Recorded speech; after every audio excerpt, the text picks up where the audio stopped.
जय हिंद। आपका अपना चैनल लक्ष्य प्लस पर आपका स्वागत है, वेलकम है। आज मैं फिर बिहार बोर्ड के 12 क्लास के इंग्लिश के जो बुक है रैम्बो, उसका मैं थर्ड वीडियो डिस्कस करने जा रहा हूँ। इससे पहले इसके पहले वाले वीडियो में पैराग्राफ 1 से लेकर पैराग्राफ 5 तक मैंने डिस्कस किया हूँ। आज मैं पैराग्राफ 6 से लेकर पैराग्राफ 8 तक डिस्कस करने की कोशिश कर रहा हूँ। जितने भी पैराग्राफ में पढ़ाया हूँ उसमें देखा जाए तो गांधी जी ये बताए हैं कि भारतीय सभ्यता, भारतीय संस्कृति अभी तक क्यों बरकरार है। बहुत से रीजंस, बहुत सारे तार्किक बातों को हवाला दिए हैं, रेफरेंस में दिखाए हैं। और दुनिया के बड़े बड़े सभ्यताएं कैसे मिट गई, क्यों मिटी, क्या कारण था, सबको हम लोग अच्छे ढंग से डिस्कस किया है। फिर ये पैराग्राफ 6 और 7, 8 में फिर गांधी जी वही तर्क दे रहे हैं, नए नए तर्क दे रहे हैं, रेफरेंस दे रहे हैं कि हमारी सभ्यता क्यों बरकरार है। शुरू करते हैं। बहुत ही अच्छा प्यारा पैराग्राफ है ये। A man is not necessarily happy because he is rich और unhappy because he is poor. ये ज़रूरी नहीं है कि कोई भी आदमी इसलिए खुश होता है कि वह अमीर है, या इसलिए नाखुश होता है, दुखी होता है कि वह गरीब है। गांधी जी बता रहे हैं कि ज़रूरी नहीं है कि कोई आदमी इसलिए खुश होता है कि वो अमीर है तो खुश होगा और गरीब है तो दुख होगा। ये ज़रूरी नहीं है। क्यों? The rich are often seen to be unhappy, the poor to be happy. अक्सर देखा जाता है कि अमीर लोग अनहैप्पी, दुखी होते हैं, और the poor to be happy, जबकि गरीब लोग सुखी होते हैं। Millions will always remain poor. लाखों लोग अभी भी गरीब हैं, लाखों लोग अभी भी गरीब होंगे, फिर भी अमीर तो बहुत कम ही होंगे। लाखों लोग गरीब हैं लेकिन फिर भी वो लोग खुश रहा करते हैं। ऑब्जर्विंग ऑल दिस, इन सबको अवलोकन करने के बाद, इन सबको देखते हुए, इन सबको अवलोकन करते हुए, our ancestors disordered us from luxuries and pleasures. हमारे पूर्वजों ने डिसऑर्डर्ड अस, हमें रोक के रखा फ्रॉम लग्जरीज एंड प्लीजर्स, विलासिता और आनंद से। लग्जरीज एंड प्लेजर्स मतलब ये भी हो जाएगा शानो शौकत वाली ज़िंदगी, ऐशो आराम की ज़िंदगी, है ना। भोग विलासों से हमें रोक के रखा। We have managed with the same kind of plough as existed thousands of year ago. हम लोगों ने उसी प्रकार के हलों से काम चलाया। मैंने मतलब काम चलाया, हम लोगों ने काम चलाया उसी प्रकार के हलों के साथ, as existed thousands of year ago, जो हज़ारों साल पहले अस्तित्व में था। We have retained the same kind of cottage that we had in former times.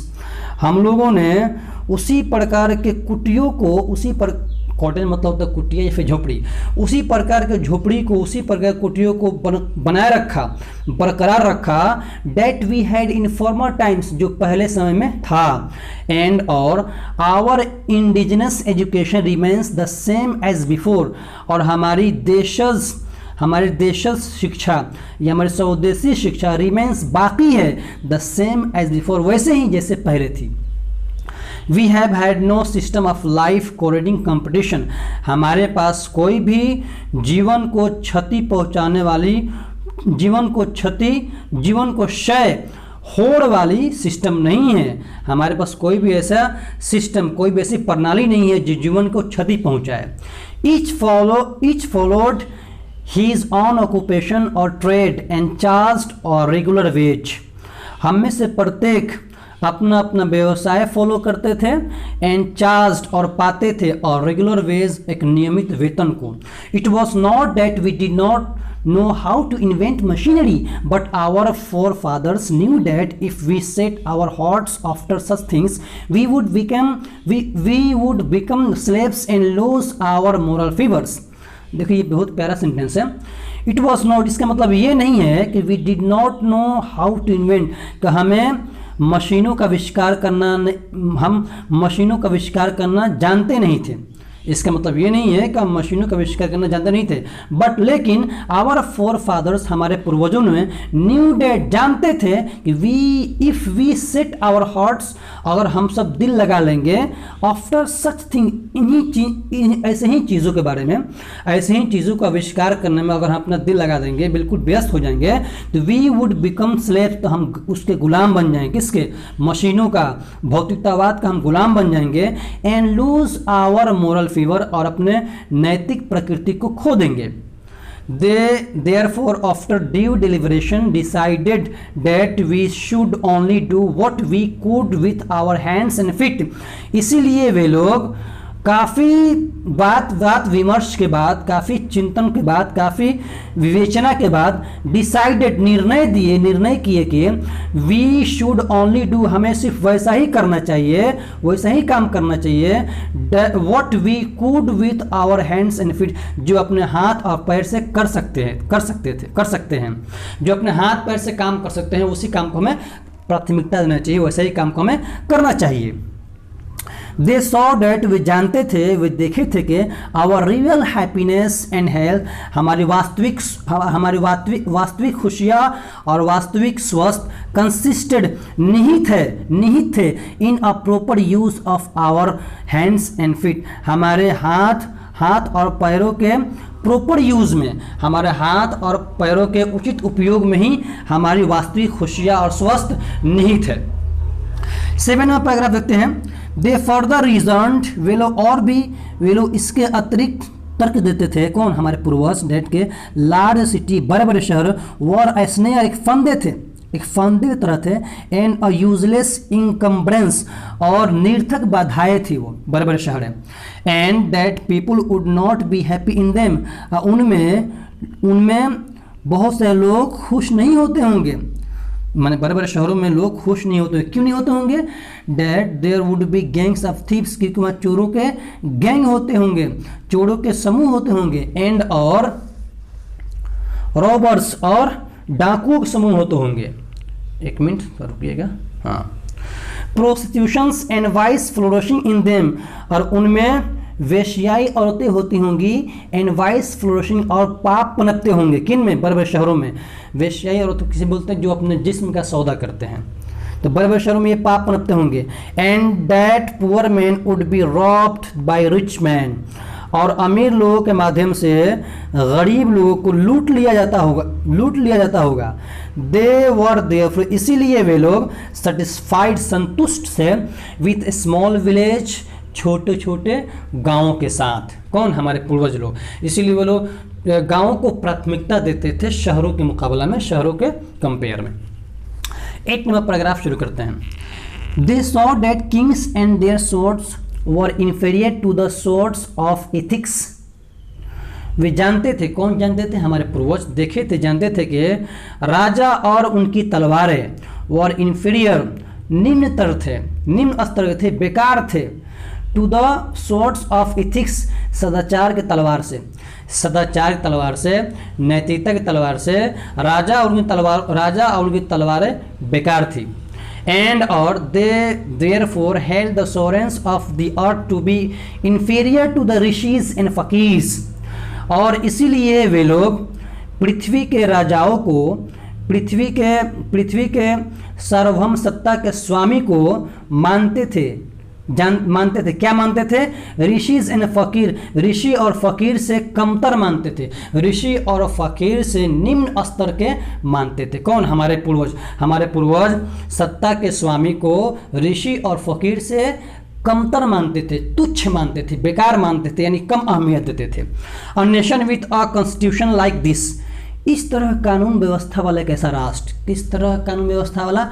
वैसा कानून व्यवस्था जहाँ पर राजा और उनकी तलवारों को नैतिकता की तलवार से कमतर जाना जाता था, जहाँ पर सत्ता के स्वामी को फकीर और ऋषियों से ज़्यादा अहमियत नहीं दी जाती थी। इस तरह कानून व्यवस्था वाला एक ऐसा राष्ट्र is fitted to teach other, दूसरों को सिखाने के योग्य हो जाता है, then to learn from others, दूसरों से सीखने के बजाय, यानी दूसरे से सीखने के बजाय दूसरों को सिखाने के योग्य हो जाता है इस तरह कानून व्यवस्था वाला राष्ट्र। This nation had courts, lawyers and doctors, इस तरह के राष्ट्र के पास अदालतें थी, लॉयर्स वकील थे, एंड डॉक्टर्स और डॉक्टर्स थे, but they were all with in bounds, लेकिन वे सब सीमा में बंधे हुए थे, है ना। ऐसा नहीं कि मनमानी कर दे, जो मन में वो कर दे, नहीं, उनका कुछ सीमा था, उसी सीमा के अंदर वो रहकर काम किया करते थे। Everybody knew that this profession were not particularly superior, प्रत्येक लोग जानते थे कि इस तरह के पेशा वर नॉट पार्टिकुलरली सुपीरियर, विशेष रूप से उत्तम नहीं थे, यानी हमेशा के लिए नहीं थे। मोरीवर, फिर भी दिस वकील्स एंड वैद्य, ये वकील और वैद्य doctor did not rob people, लोगों को लूटते नहीं थे। वे जानते थे कि हमेशा के लिए मेरी नौकरी नहीं है, फिर भी ये जानकर भी लोगों को लूटा नहीं करते थे। आज भी होता है, बहुत से नौकरी वाले ऐसे भी है जो जानते हैं कि 60 साल की हमारी नौकरी है, इसके बाद हमें बैठना ही बैठना है, तो जब तक नौकरी हो तब तक हम लोगों को लूट लें। तो आज कंपेयर में पहले जो हमारे पूर्वज थे उनके वो बहुत ही अच्छे थे लोग। दे वर कंसिडर्ड पीपुल्स डिपेंडेंट्स, वे लोग उन लोगों को समझा जाता था, कंसीडर मतलब होता है समझना ना, उन लोगों को समझा जाता था लोगों पर आश्रित, यानी जो डॉक्टर्स थे, वकील थे, लॉयर वकील थे, ये सब के सब लोगों पर आश्रित थे, लोगों पर निर्भर थे। नॉट देयर मास्टर, उनके स्वामी नहीं थे। जैसे कि आज डॉक्टर और वकील से ये लोग स्वामी बने बैठे हैं और ये लोग समझते हैं कि लोग हम पे आश्रित है, निर्भर है। ऐसा नहीं है, लोगों पर, हम लोगों पर वो डॉक्टर, ये वकील आश्रित है, निर्भर है। फिर था जस्टिस वॉज टोरिबली फेयर, जो न्याय था काफ़ी हद तक निष्पक्ष था, किसी के पक्षपाती नहीं होता था बल्कि निष्पक्ष था। The ordinary rule was to avoid courts, सामान्य कानून अदालत से रोकना था। जो कानून थे जिसका इम्प्लीमेंट करने के बाद अदालत लोग नहीं जाते थे, है ना, छोटे छोटे गुनाह में या छोटे छोटे कुछ फंसने के बाद अदालत की तरफ जाते नहीं थे, बल्कि खुद भी उसका समाधान निकाल दिया करते थे। ऐसे कानून थे वहाँ पे हमारे पूर्वजों के पास। देयर वर नो टॉट्स और ल्यूर पीपल इनटू देम, और उनमें लोगों को बहलाया फुसलाया नहीं जाता था, है ना, उनमें लोगों को बहलाया फुसलाया नहीं जाता था, बहला फुसला करके उनको किसी काम में, किसी केस में फंसाया नहीं जाता था, जैसा कि आज फंसाया जा रहा है। This evil too was noticeable only in and around capitals, इस तरह की बुराई, ये बुराई देखा जाता था, नोटिस किया जाता था, कहाँ पर, इन ओनली, सिर्फ और सिर्फ इन एंड अराउंड कैपिटल्स, बड़े बड़े शहरों में और उन बड़े बड़े शहरों के अतराफ में, बड़े बड़े शहरों के परिवेश में, अगल बगल में, इर्द गिर्द में देखा जाता था। गांव में ये सब नहीं देखा जाता था। The common people lived independently and followed there agricultural occupation, आम लोग स्वतंत्रता पूर्वक जीवन यापन किया करते थे, है ना, आम लोग स्वतंत्रता पूर्वक जीवन यापन करते थे। एंड फॉलोड, और फॉलो किया करते थे देयर एग्रीकल्चरल ऑक्यूपेशन, अपने कृषि व्यवसाय को फॉलो किया करते थे। दे इंजॉयड, और खुश भी रहा करते थे, वे लोग आनंदित रहा कर आनंद लिया करते थे। ट्रू होम रूल, सच्चे स्वशासन का, सच्चे स्वराज का वो लोग आनंद लिया करते थे। कौन? हमारे पूर्वज लोग। बस इसी के साथ ये पैराग्राफ खत्म होता है। फिर मिलते हैं नेक्स्ट वीडियो में, तब तक के लिए धन्यवाद। ये वीडियो अच्छा लगा होगा तो आपसे रिक्वेस्ट है कि आप इसको शेयर कीजिए और हिट द बेल आइकन को क्लिक कीजिए, सब्सक्राइब कीजिए, और सबसे बड़ी बात आप कमेंट करना ना भूलें, इससे हमको मोटिवेशन मिलता है और भी अच्छे ढंग से करने की कोशिश करूँगा। तब तक के लिए धन्यवाद। Have a nice day.